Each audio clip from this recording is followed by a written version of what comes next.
Mikey, Rudy, Sam are the ones that I'm most known for. I loved playing Two Flower in The Color of Magic. That was one of my favorite parts ever. I just loved it. I loved being the naive, open-eyed tourist with I love that one. So it's called The Color of Magic, and it was in England. We did it in England, based on a series of English books.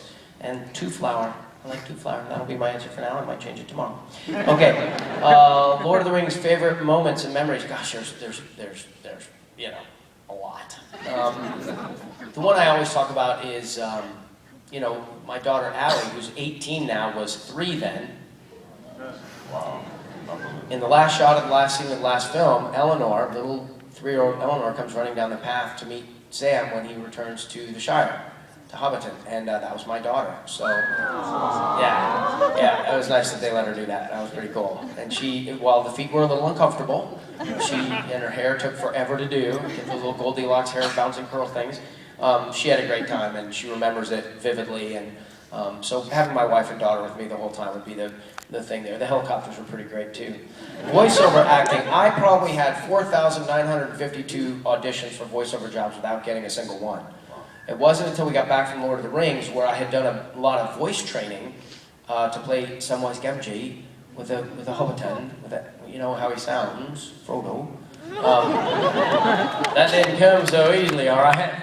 Oh, I gotta tell, we're in Texas, so I gotta tell this one. So there's one night when we're doing the Black Rider, is the guy on the horse with the ring wraith or whatever, and he's chasing the hobbits, and it's Buckleberry Ferry. We get to the place, it's foggy, and there's a bridge that they've made, and a light, and the whatever he's called, the guy who is in charge of the ferry, whatever ferry guy, yeah, that guy. Wasn't a lot of help with the horse. Okay. Anyhow, so. We had 2 dialect coaches, Andrew Jack and Roisin Carty. And Andrew Jack, and Roisin was working with us that night. And they were there all the time. Every time Samwise opened his mouth, somebody was there to make sure it didn't sound stupid. So, unintentionally stupid. So okay toes. You guys love that one. Boil them, mash them, stick them in a stew, boil them, mash them. All right, so there's certain things you have to hit. If you don't do it when I'm sitting here, then it's like I've not gone to a con. Okay. So the line is Getdown. Get down is how we would say it, right? Well, Samwise would say it, get down, get down. So we do the scene, and I yell, get down. And we do a second and a third take, and Roisin, this little Irish lady, comes up to me afterwards, and she says, Sean, that one went a bit, get down. So anyway, after training with those people, literally physically,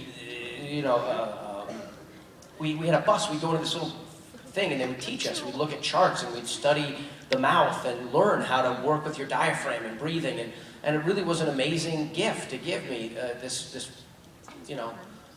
primer on your instrument. And so I started booking a lot of jobs when I got back, and I was really grateful for that. And I love doing it.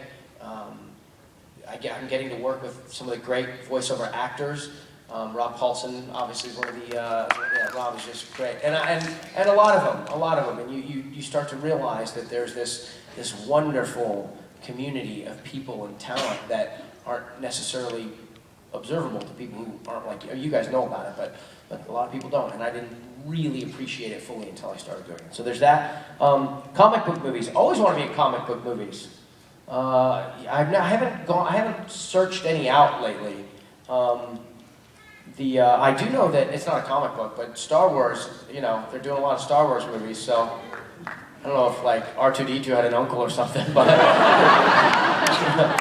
I don't think they're going to cast me as a Wookiee, if you know what I'm talking about. My daughter's favorite movies, we all love watching Hitch together. You guys ever watch Hitch? Will Smith, yeah. He's so great. Kevin James, yeah. I can start acting it out, but I won't. They make me watch romantic comedies all the time, but we also watch a lot of. You didn't ask about television, but the TV. We watch a lot of sitcoms together. Actually, it's one way that we really, really bond. And we'll watch, and I'm sure I'm going to Parent Jail, but we watch Friends, and we used to watch Will and Grace, and then we watched How I Met Your Mother, and Big Bang Theory we love, and Brooklyn, is it Brooklyn Nine-Nine? So inappropriate to watch with your children, but we love it, So those things, Maleficent, they flipped out over Maleficent. They absolutely flipped out over that movie. So they took me to it, and I loved it too. I thought Angelina Jolie just looked like she was having a blast, so good for her. Okay. No. 4. I don't know, I crossed it out. Daughter's favorite movie. Right. Looks like Who asked the very last question? It was a girl. favorite. Daughter's favorite movies, yeah. Oh, favorite Lord of the Rings movie. Favorite Lord of the Rings. The third one. Really, we made them all as one movie.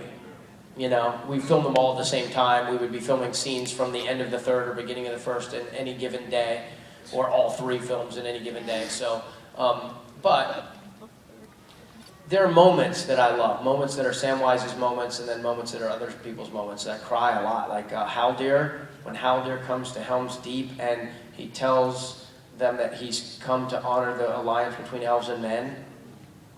Cry every time. When Aragorn kneels before the hobbits, he says, "Oh, my friends, you kneel before no one." Gets me every time. What about Frodo? Sam lifting Frodo? I can't carry it for you, but I can't carry you. That was pretty great.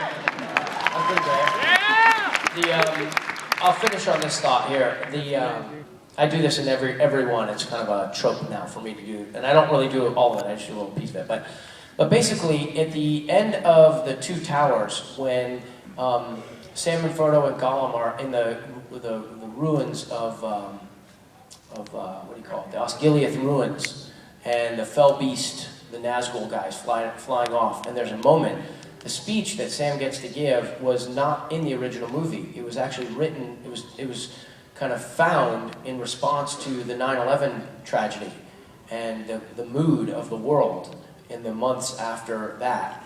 And so you know, it's, you know, the signature speech of my career is when he's looking out and he says, you know, I think it's like in the great tales, Mr. Frodo, the ones that really matter.